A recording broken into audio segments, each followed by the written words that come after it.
Doctor గారు ఇప్పుడు ఏ age నుంచి క్యాన్సర్‌కి సంబంధించిన స్క్రీనింగ్ అంటూ చేపించుకోవాలి? సో, క్యాన్సర్ స్క్రీనింగ్ అనేది రకరకాల క్యాన్సర్స్‌కి ఏజ్ అనేది డిఫరెంట్ ఉంటుందండి. సో, మేజర్‌గా బ్రెస్ట్ క్యాన్సర్ సంబంధించిన స్క్రీనింగ్ అనేది 50 ఇయర్స్ నుంచి 70 ఇయర్స్ మధ్యలో ఎవ్రీ ఇయర్ మామోగ్రఫీ చేయాలి. సర్వైకల్ క్యాన్సర్ అంటే గర్భసంచి క్యాన్సర్ సంబంధించిన స్క్రీనింగ్ అనేది తక్కువ వయసులోనే మొదలుపెట్టాల్సొస్తది. 20 ఇయర్స్ నుండి 60 ఇయర్స్ వరకు ఎవ్రీ 3 ఇయర్స్‌కి ఒకసారి పాప్ స్మియర్ అనేది చేసుకోవాలి. కోలాన్ క్యాన్సర్ సంబంధించిన స్క్రీనింగ్ అనేది 50 ఇయర్స్ తర్వాత మొదలుపెట్టాలి. ఎవ్రీ 5 ఇయర్స్‌కి ఒకసారి కొలనోస్కోపీ అని చేయాల్సొస్తది. సో, డిఫరెంట్ క్యాన్సర్స్‌కి డిఫరెంట్ ఏజ్ గ్రూప్స్ ఉంటాయి మనం స్క్రీనింగ్ చేసుకోవడానికి. సో, ఈ 3 రకాల క్యాన్సర్స్ గురించి నేను చెప్పాను.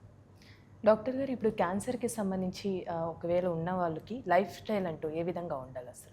సో, క్యాన్సర్ పేషెంట్స్‌కి లైఫ్ స్టైల్‌లో మేజర్‌గా ఏందంటే వాళ్ళు రెగ్యులర్‌గా ఎక్సర్సైజ్ చేస్తూ ఉండాలి.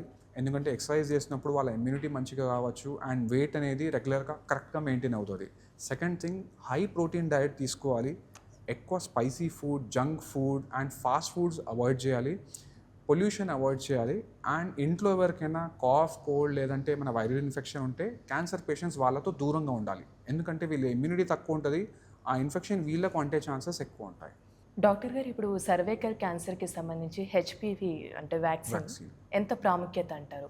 ఓకే. హెచ్‌పివి వ్యాక్సిన్ అనేది చాలా ఇంపార్టెంట్ అండి. ఎందుకంటే 90% cervical cancer human papilloma virus వల్లనే వస్తుంటాయి.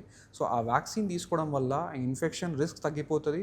ఆ ఇన్ఫెక్షన్ తగ్గినప్పుడు సర్వైకల్ క్యాన్సర్ కూడా చాలా వరకు మనకు తగ్గే ఛాన్సెస్ ఉంటాయి. ఈవెన్ 95% మనకు ఆ వ్యాక్సిన్ వల్ల సర్వైకల్ క్యాన్సర్‌కి ప్రొటెక్షన్ ఉంటుంది.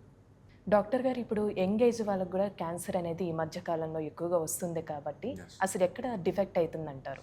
ఓకే. సో, యంగ్ ఏజ్‌లో ఎందుకు మనకు ప్రాబ్లమ్స్ ఎక్కువైతున్నాయంటే, ఫస్ట్ థింగ్ ఏంటంటే అవేర్‌నెస్ పెరిగింది జనాల్లో. అంతకుముందు క్యాన్సర్ సంబంధించిన అంత అడ్వాన్స్డ్ టెస్ట్ మనకు లేకుండే ఈ మధ్య టెస్ట్ రావడం వల్ల జనాలకి అవేర్‌నెస్ పెరిగిపోయింది.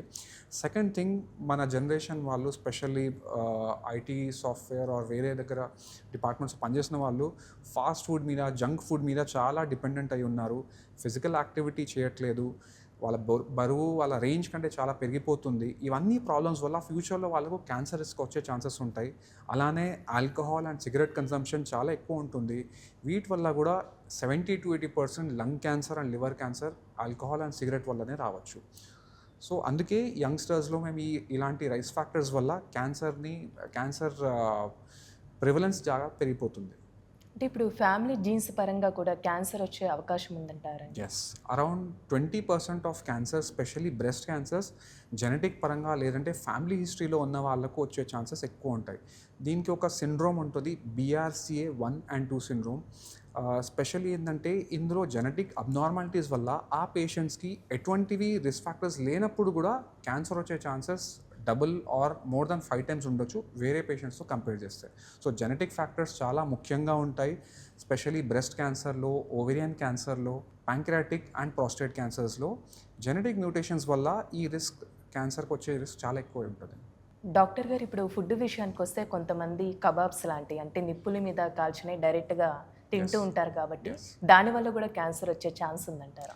సో, ఈ చార్కోల్ మీద, నిప్పుల మీద డైరెక్ట్‌గా వంట చేసే చికెన్ గానీ, మటన్ కానీ దానివల్ల ఏమైతారంటే అందులో కొన్ని ఆక్సిజన్ ఫ్రీ రాడికల్స్ జనరేట్ అయితాయి. దానివల్ల మన బాడీలో స్టమక్ లైనింగ్ లేదంటే పేగుల లైనింగ్ డ్యామేజ్ అయిపోయి ఫ్యూచర్‌లో క్యాన్సర్ డెవలప్ అయ్యే ఛాన్సెస్ ఎక్కువ ఉంటాయి.